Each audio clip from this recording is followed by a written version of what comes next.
looking at not only how I operate, but how everybody operates. And so, I mean, IQ, EQ, SQ. Um, and I've been looking at why things are the way they are, why people are thinking and operating and choosing the decisions they want to choose. And so I figured out that a lot of people don't know about the SQ quadrant, or they're not aware of it. Um, this is can be for Christian or non-Christian. I brought it up in some Christian circles and like, oh, I didn't think about it that way.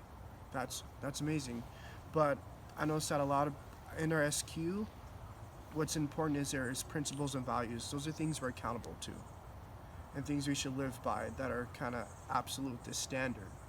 And most people operate out of IQ, EQ, or a mixture of those two, and what you get is opinions.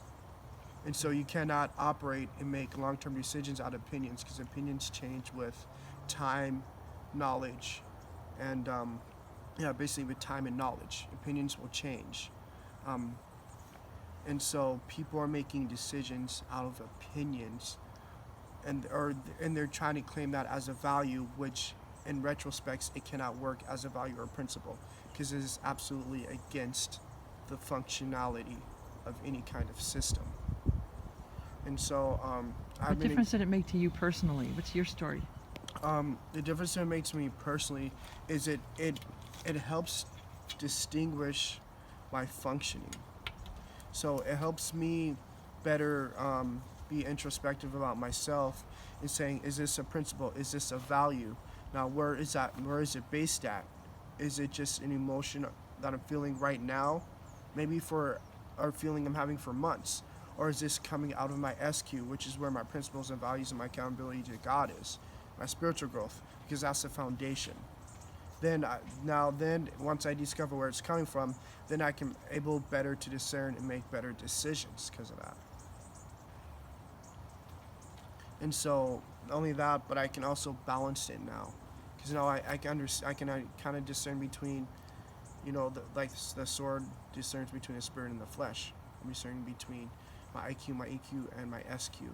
Now I can discern what's the spiritual truth, or what's the spiritual principle, or what my spirit is saying over what I'm feeling, or even what I'm logically thinking, because that's not always correct either.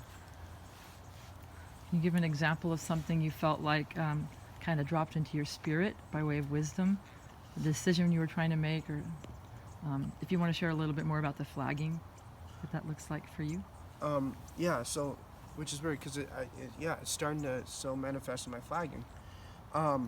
So, what I'm learning is that I guess what's really dropped in my spirit, was that intimacy, that picture God showed me, and so now intimacy to me is beyond more than just man and woman. It's relationship. It's how I relate to my roommate, the environment around me, my talents, how I relate to my skills, how I relate to myself, because a lot of people don't know their tools, they don't know their talents, or they downplay them. And so now it's becoming in sync with who God wants me to be. In order to be who God wants me to be, I have to be intimate with Him, because He knows who I am, and He says He pulls, the tools out of treasure out of darkness. But darkness is absent of light, right?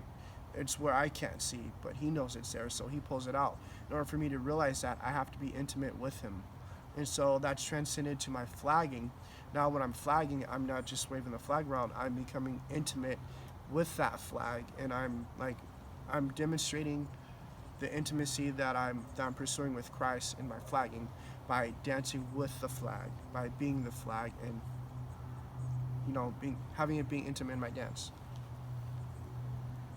Awesome. So, Thank you. You're welcome.